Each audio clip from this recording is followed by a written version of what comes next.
I've had my iPhone 6S for over 5 years now. I think it's time for an upgrade.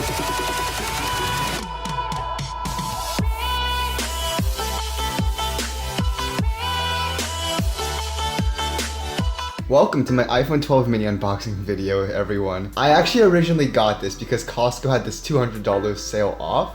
So I bought both an iPhone mini and an iPad Pro. And the iPad Pro I'll be unboxing next. But for my iPhone, I got this really nice blue color. Originally, I actually got purple, but then it was sold out. So I got the blue color. I was a little disappointed initially, but that ocean blue is honestly really gorgeous, and I'm so happy that things didn't turn out and that I did end up getting the phone color that I did. I got the mini because I've always been a big fan of small phones. And this is me trying to find the power button because on my current phone, for my current phone, the power button's on the side too, so I don't even know why I was pressing the power button on the top, but that's me trying to figure it out. But my phone actually didn't have battery yet, so I had to charge it. The messy Apple unboxing experience. And this is me with a side-by-side comparison of my two phones, and you can see that the size is actually the exact same. But for the screen, my iPhone mini will now cover the entire front side except for that small bezel at the top. But my iPhone 6S had pretty big bezels, so the screen upgrade is already quite significant for me.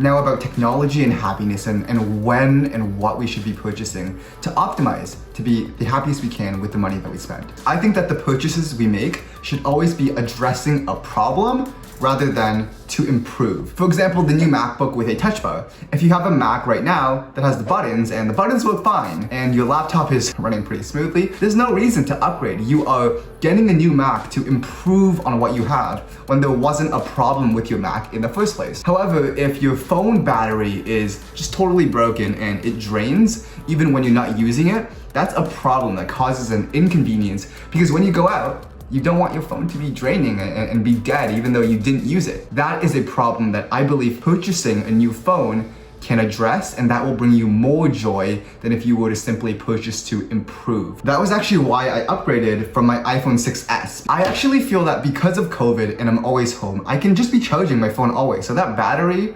problem wasn't really that much of an inconvenience. I feel like if I waited a few months after I got to Western and started to have to bring my phone around me to classes and it started to die on me so I can't use it, that would be more of a nuisance, and I think I would have gotten more joy from buying the phone then. I also wanted to bring up the idea of 0 to 1 purchases. For example, if you don't have a Kindle right now and you buy a Kindle, you're now getting a new product. You're going from 0 to 1.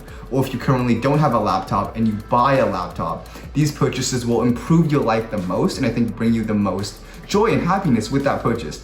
But if you're going from like a 1 to a 1.2 purchase, say improving your MacBook with that touch bar, I think that's not the ideal way to spend your money. At the end of the day, material possessions won't bring us much happiness, even if it's a purchase that solves a problem or if it's a 0 to 1 purchase. Instead, focus on relationships, self-care, and I believe faith to find out our joy, our happiness, and our life's purpose. We went a little deep at the end there, but if you enjoyed this video, if you found it helpful or entertaining at all, I'd really appreciate if you could like, comment, subscribe, and share it with your friends and family. It really does help this channel to reach as many students and people as possible. But that concludes the video. Thanks for joining me today, and I'll see you in the next video. Bye.